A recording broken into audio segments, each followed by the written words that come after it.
Hello everyone and welcome to Talking Business with me, Danny Pardo. Just want to say a quick thank you to all those people who have subscribed and liked our videos and audio wherever you do listen to your podcasts. It really is much appreciated. So if you haven't done so already, please take a second to just hit subscribe, like, share, follow and leave a comment or a review. It really is much appreciated and helps other people find this podcast as well.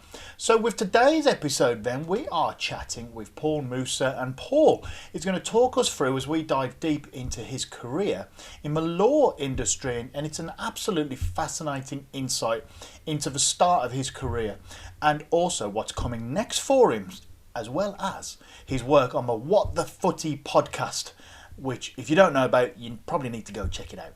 All right, so here we go. Let's talk business with Paul. Hello everyone and welcome to Talking Business with me, Danny Pardo. We've got Paul here with us today. Hello Paul, how you doing? Very, very well, Danny. Thank you for inviting me onto to your podcast. I'm looking forward to it. I appreciate you coming along. Now, Paul, for those people who don't know you, all right, you've got quite a profile on LinkedIn. Let's put it like that until people actually click on you and check you out. So I'm going to ask a big question here that might take up the rest of the interview. So let's see what happens. Who is Paul? Yes, so I went to the University of Southampton, did a law degree there for 3 years. While I was there, I applied for a training contract with a law firm, DWF, and I was successfully picked for that. And in between the year that I sort of had before doing what's called the LPC, which is the qualifications before you do an exam, I was part of the New Entrepreneurs Foundation, which is the UK's sort of leading entrepreneurship program for aspiring entrepreneurs. And sort of while on there, and also partly while at university, I was running a startup, basically, which is to do with a marketplace for uni students to find the best independents within their local city in that university. And then while on the LPC, I launched my podcast, What the Footie Podcast, speaking with sort of different leaders and people within the game. So I'm someone who's always been keeping busy while I've been doing my academia along the way. But my day-to-day sounds job like an understatement. That sounds like a heck of an understatement there. But I mean, that's really varied. And I saw the entrepreneurship thing, and you've got your podcast as well, and you've got a day job, and somehow you're squeezing all these things in. I mean, how's your work-life balance at the moment? Yeah, my work-life balance is good. I'd say obviously I do my 9 to 5. It's not really ever a 9 to 5 though, is it? And I've got my 5 to 9 as well, because I think it's really important to do stuff that you're passionate about and always find the time, because everyone talks about work-life balance, but I was listening to someone say this the other day. Burnout really only exists when you're doing stuff that you're not happy or passionate about.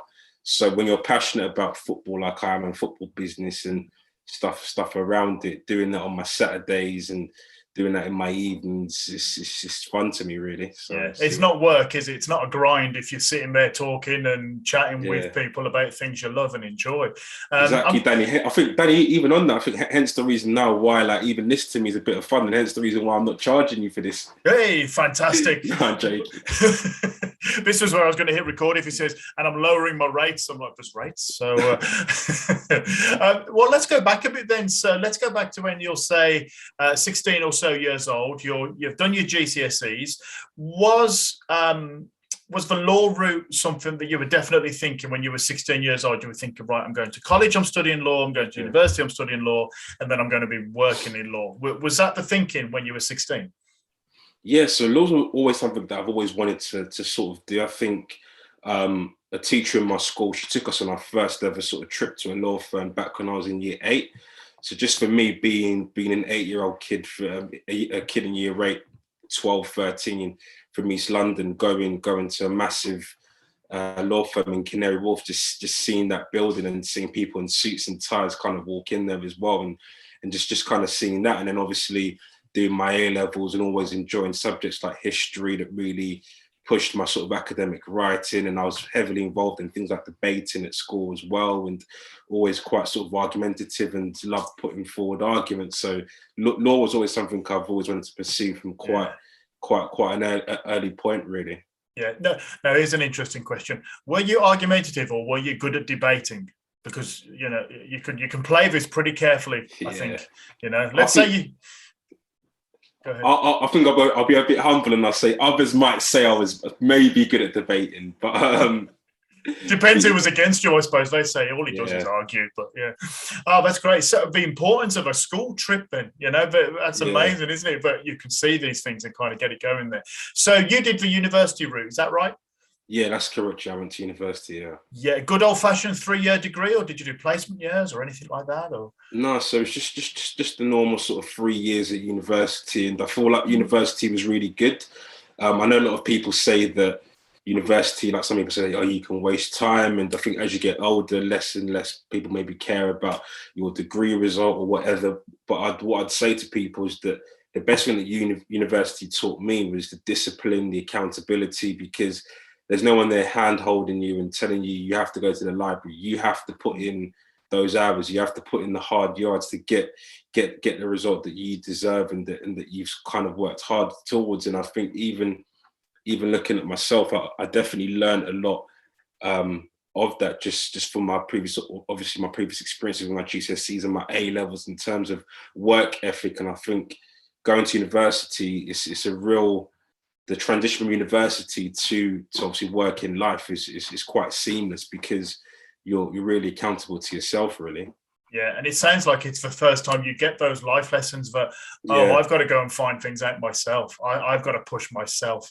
And because that's what it is once you get out of academia and education, isn't it? It's on you to start making those strides and make those decisions. So when you were at university, were there lots of other things were you doing? Or were you just I'm going to go to my lectures, do my work and go home?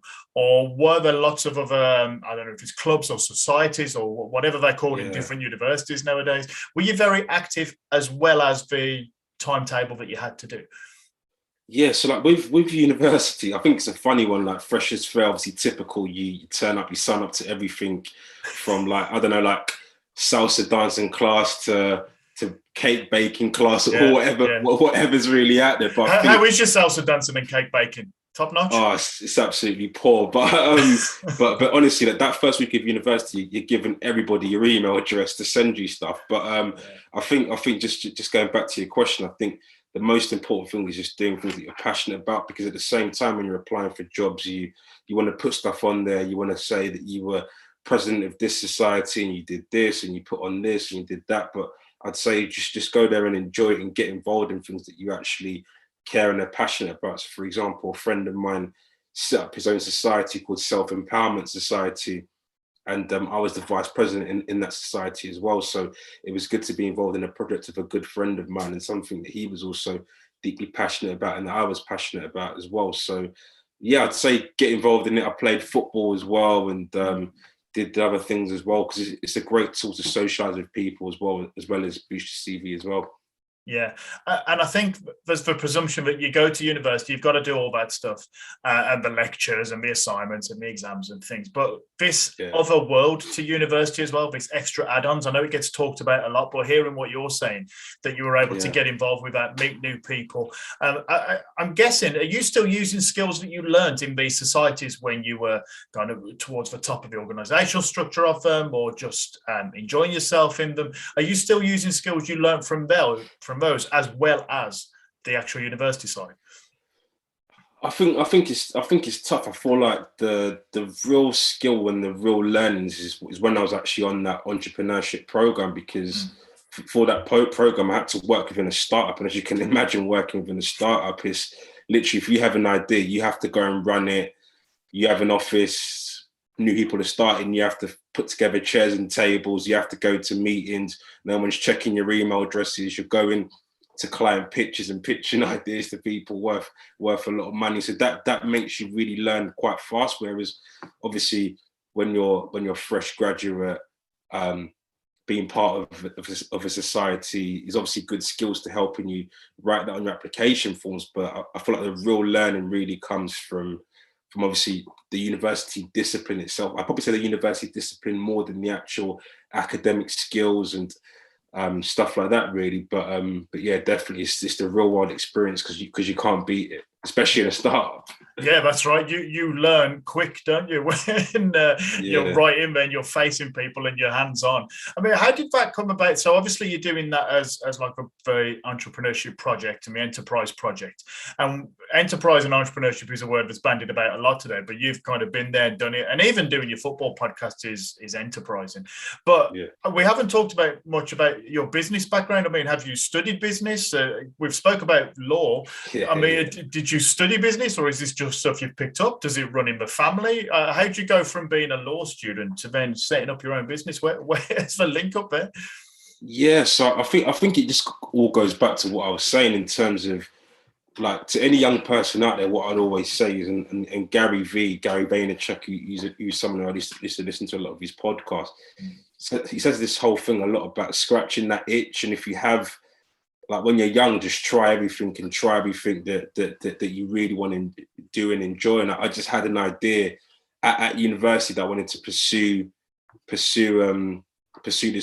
problem that I believe that I saw within students coming into new cities, not knowing where to find things based on maybe the town or the city or the village that you live in. How can you come over to a new city and kind of know where's the best places to kind of find stuff, and also not only just find it, can you get deals and discounts there as well? So it was just really me just seeing a problem, and it's even the same with the podcast. Really, I just saw what I believed was a niche and just kind of just acting on that. And I think it's important because I feel like with life, people can maybe try and box you in and say you must only be this or you should only be that. But really and truly, the best people out there doing anything, they're just combining different things that they love together, really. So you can fully just do anything and anything you want. It's just Yeah. based on what you enjoy. Yeah, and I think there's that perception that once you choose your studies at university, then that's what you do then. Yeah, And maybe as a career, yeah, that's fine. You might be working in law or be a solicitor for the rest of your life, but to have the other things, I say on the side, like it almost belittles them a little bit. I don't mean it to say like that, but to think that you're a law student and then you run a football business podcast. I mean, where's that might confuse a lot of people. But shouldn't you just be a lawyer and be all serious and just focus on your work and things like that? So, I mean, does the podcast give you a bit of a release from, say, the day job? Does it give you a chance to kind of wind down and do your thing? Is it useful in that kind of sense as well? yeah. I think it's like anything really, and I feel like the best because I've explored different sort of ideas and ventures and little ideas in my notepads that have sort of crumbled. But I feel like something like with the podcast, for example, is something that I'd be doing, that I'd be having these discussions off audio, off the podcast. Normally, like I have them at the stadium, I have them with my dad, I have them with my friends, I have them in the WhatsApp group chats, I have them on the phone calls. So it would happen anyway, regardless. So the fact is just that we're just bringing it into a medium and speaking with different people within the game, and it's all about how you want to kind of bridge that. And if anything, it gives you more of because I'm always a big believer in what makes you unique. So, for example, like you're applying you're a law student going to university, you want to get a training contract. There are only so many out there in London or in Manchester or in wherever you're trying to find that in. And this is it's a thing whereby how can you stand out? How can you be memorable? How can you be that person who is I'm Jane and Jane's the applicant who runs her own startup on the side, or Gary's the person who's running a marathon and competing on the side. And it's just about like doing what you do because there's a lot of pressure because there's pressure to be different and there's pressure to stand out. And that's the reason why when I was going to university, people like make sure you're part of societies and doing this and doing this and doing that. But ultimately just do what you enjoy, and doing what you enjoy is going to make you unique and stand out because that is your wow factor effectively. Yeah, of all the cliches I've heard, do what you enjoy is something almost everybody has said on here. Yeah. And yeah, I think it's something that's told to teenagers countless times when you're 16, 17. And then at some point you go, oh, I need to do something I enjoy. Oh, I get it, but it's not until you try it that I guess you realise that, because we have to spend a lot of our lives at work, don't we? And we might as well be doing something we enjoy. So, with the podcast, then, have you, and linking your personal interest to it, then, have you ever thought, it's a little bit too much? I wish I was just talking about football at the stadium and with my friends and things. It's a little bit too much pressure. Have you ever kind of regretted linking your passions with a kind of a business idea, or has it always been, I just love all of this and I want to talk about it even more than I already am? Yeah, no, I think it's just a thing whereby like it's understanding. It's about kind of planning how you kind of really want to do things. So for me, really, like law is what I want to do, and there's ways in which in the future over time, and maybe you'll see it soon. It's exclusive here on the Talking Business podcast, but there are ways to combine those interests. So for example, we're talking about law. There are sport lawyers out there, so to combining those interests and all this different stuff can happen over time. I've had sports lawyers come into my podcast before, sports agents who work with a lot of commercial contracts. So it's a thing really whereby I'm just trying different things and just doing what I enjoy really, and I can't complain, and I'm loving it right now, to be fair. Trying different things is just that's so important, and it can be so hard, can't it, to take that risk and take a chance, and what are people going to think of me? But trying different things is just so crucial to it. You know what it is? Like, I think even just on the point you mentioned there, like there's fear at the start as well, of especially when you announce that you're going to do something and you put it on a medium like I don't know, like Instagram to your friends, of like, I'm starting this podcast, or I'm launching this side hustle, or pushing it out there on LinkedIn, like even like getting a new job and starting in a new industry, like building your personal brand and stuff. It can be daunting for a lot of people, but I think once you kind of do that, it definitely opens doors for you. So yeah.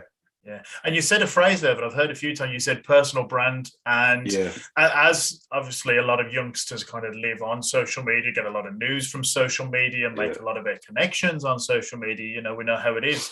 How important then, and how careful are you with your personal brand? I mean, I found you through LinkedIn. That's where we've started communicating.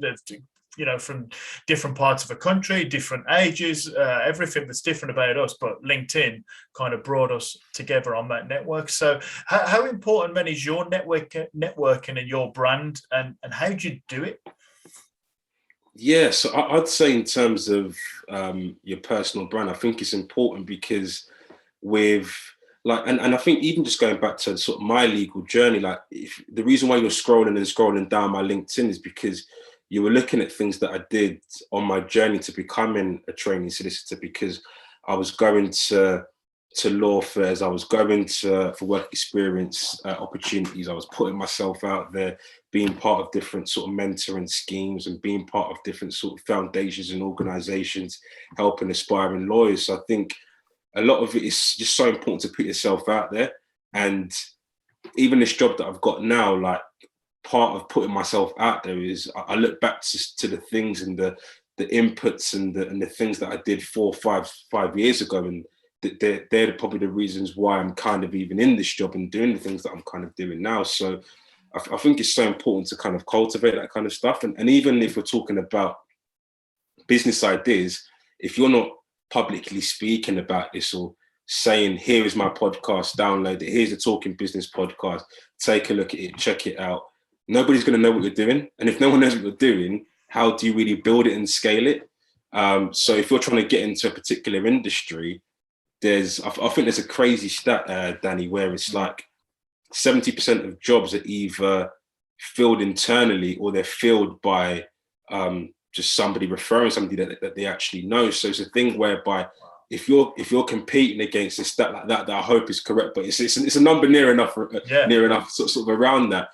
If you're competing against that, how are you really standing out? Are you going to the networking events? Are you, and also, like, networking can be overrated to an extent of going to events doesn't really guarantee you a job, but getting your name and your face kind of out there, and there's people, whether that's in the legal side that I'm on, the football side that I'm on, that I really admire, because they actively do this stuff, and it's so clear to see as well, and it's paying off for them. So can you get away? And I think I know the answer I'd give to this as a teacher, but that's me as a teacher. Can you get away with doing the bare minimum now at college and university? Can you get away with just doing your course and then keeping everything crossed and hoping that job offers come your way? Is that even a possibility nowadays?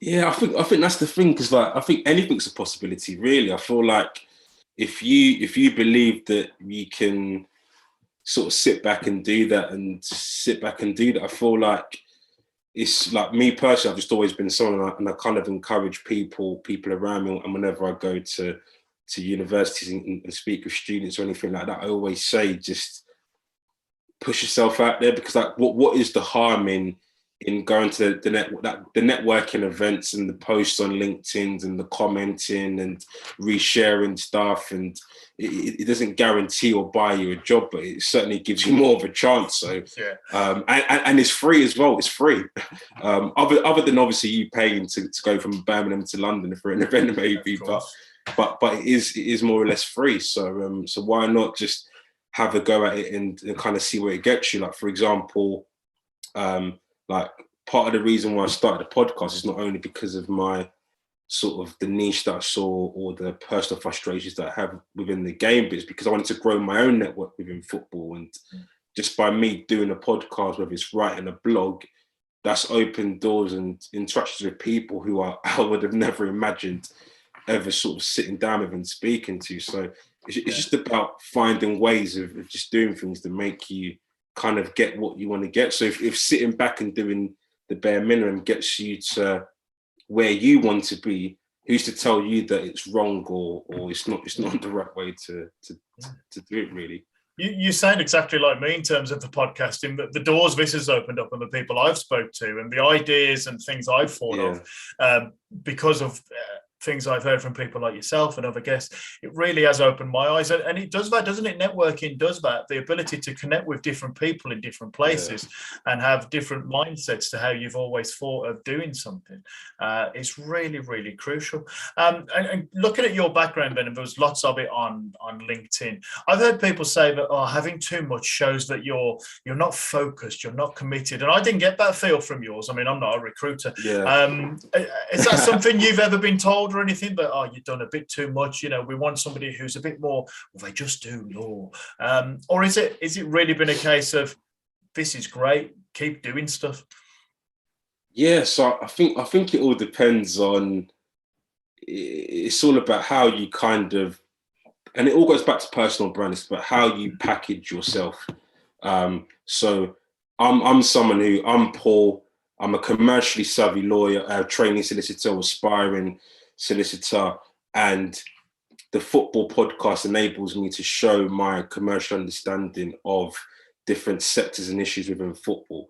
The business side of like being involved in these entrepreneurial endeavors, like my startup at university, enabled me to see things from a different angle than maybe potentially a student who was applying and didn't maybe have the sort of the experience that I had through doing that, through walking door to door around the whole of Southampton, speaking to different businesses, independent businesses, chains, different kinds of people, trying to sell my service to them, and that kind of the skills I kind of picked up there. So it's all about how you kind of put things together. And I feel like you as an individual will know when you're taking on too much, and you as an individual will know when it's time to focus and wire down. So, for example, someone like myself, when I was doing the podcast, I started it February last year.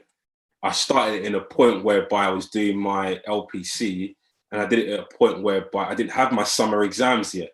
So I didn't do it in my exam season when I know I'm going to be busy and revising and putting my head down. So I did it from February up until a point and took a break when I knew after that break, I had a lot of time to spend doing my studying and doing my revisions. So it's about kind of knowing and managing your expectations, because me recording that podcast and editing it and doing all this different stuff to it during that exam season would have been too much to take on. So it's about recognizing sort of like within yourself as well, I'd say. Yeah. And what's going back to like that exam season, Ben, as you're close to finishing university, or talking past tense here, but what's life like then for a university law student then who graduates or that final year? Is it absolute mayhem? Is it a mad rush to the jobs? Is it 500 people applying for a role? I mean, what have law students got to look forward to in the next few years? No pressure. You've just got to sell the entire country's worth of law courses in the next 2 minutes. But what have students got to look forward to on a law degree than as somebody who's been there and done it? Yeah, I would say just I think the mindset that I kind of had to more so towards when I was coming up to my second and third year was I didn't put pressure on myself in terms of I need to get this degree to get this job, because I feel like when you put pressure on yourself like that, it forces you down a really difficult path. So I kind of shifted the mindset into perspective of I need to get the best possible grade because I deserve it, and I need to justify the work that I've put in.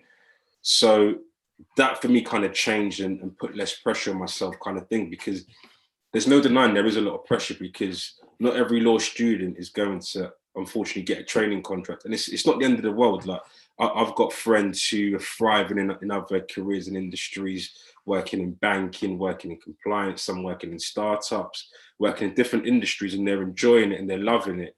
And they were all law students. So the best thing I could say to any law student is just work as hard as possible and be open-minded as well. Because even myself, when I was applying for jobs, I wasn't only applying for legal jobs, I was applying for other stuff as well. Hence the reason why I ended up even going down that initial startup route when I first came out of university as well. So just be open-minded and enjoy it as well. Like, and I think that's the thing, like, enjoy it, because even me myself, like I left uni 3 years ago and I kind of sadly miss uni, more the social side of things, but also like you get to, it sounds a bit nerdy, but you get to be around and learn from some of the smartest academics within different fields, and you get to just learn from these people, and they improve how you write, they improve how you think, they improve how you approach things, and just honestly just enjoy it, really.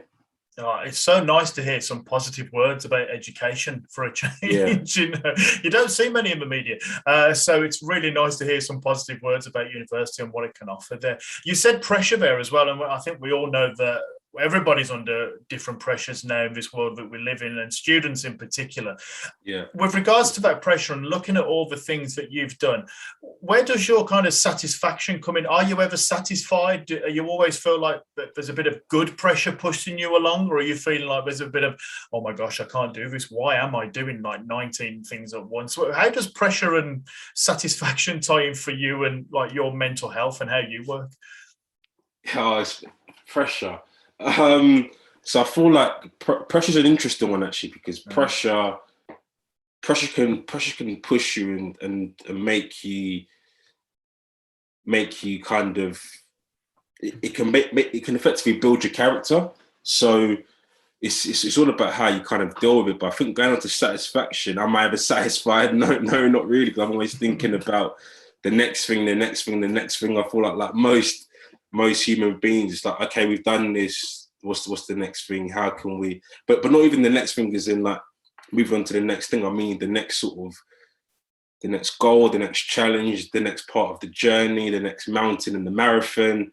And I think in terms of that, I think it's a difficult one, because I feel like I've got better at understanding when I feel under pressure or when I feel burnout, as people like to kind of call it. And I feel like there was a point when I was doing too much, and that was when I was working that startup and trying to do my own startup at the same time and different things sort of at the same time. But I feel like now I'm in a good space whereby I kind of know how to kind of deal with things. And ultimately, the most important thing to me is my day-to-day job. And the podcast is just a nice kind of added thing that I do on the side that helps my personal brand, that helps people want to know more about the industry, whether they're students, people who work in it. good for my sort of commercial knowledge. It's good for where I want to be over time within my career, and it's just an overall. It fits in nicely to what I do, really. So it's almost like the perfect pet with the perfect owner. So yeah, kind of a little bit like that. You've just found yourself a new advertising slogan. I mean, I'm sure people go, I thought it was about football, but try it, see what happens. We did say we try things, didn't we? Said we try new things earlier. So if we want to listen or watch your podcast, what are we searching for? Where do we find it? And how do we get involved with it? Yeah, so it's called the What the Footie Podcast. You can find it on Spotify, Apple Podcasts, wherever you listen to podcasts. And I've also just recently launched my website, whatthefootie.com. So you can also listen to it on the website as well. And there's going to be written content coming very, very soon there as well. So that's where you can listen to the podcast. And make sure to leave a review as well. Oh, you got to leave a review, got to like and subscribe and share and do all those things. That's right. So super. I'll put some images up here or down here or so. I'll figure something out for you. So I'm going to ask you two more questions, if that's all right, as we roll towards the 30-minute mark of this, Sven. What's next for you? You're at the early stages of your career, wherever that's going to take you. Is there a traditional, stereotypical 5-year plan that everybody seems to tell you to make? Have you got a 10-year plan? Or are you just, I'm quite enjoying what I'm doing now and I'm going to keep rolling with it? What's next?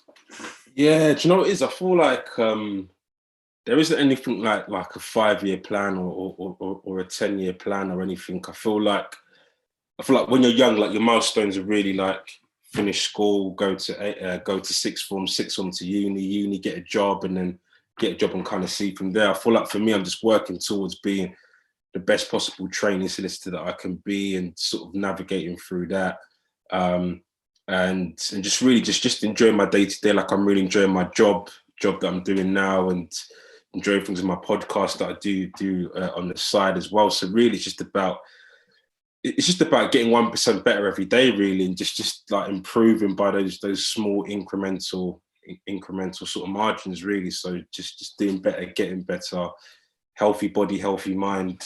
Again, it can be cliche and people can say what they like, but once you try it, it's actually true.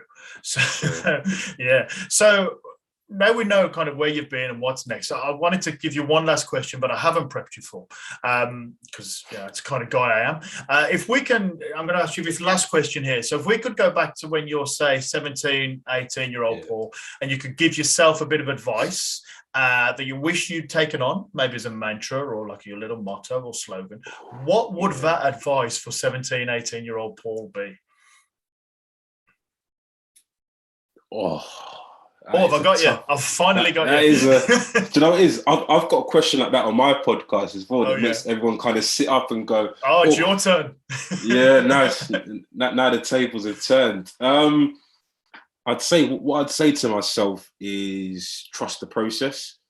It's something that I kind of always kind of live by a little bit. And even in my previous job, I always to say trust the process. And it's a thing whereby I guess it kind of links into your whole thing about 5-year plan, but I don't really call it 5-year plan, but it's just about knowing the trajectory of where you're kind of going. And there are going to be bumps in the road, because no journey is completely and totally linear and sort of like that. So I'd tell myself that the little bumps in the road, just continue to trust the process, and things may not go initially how you planned them, but whether that's in terms of recently, obviously the A-level grades that came out, or GCSE grades that came out, or getting into your first choice university, or going through clearing, or getting your second choice university. But trust me, in 3, 4, 5 years time down the line, like you're gonna be so happy and grateful for like where you currently are. So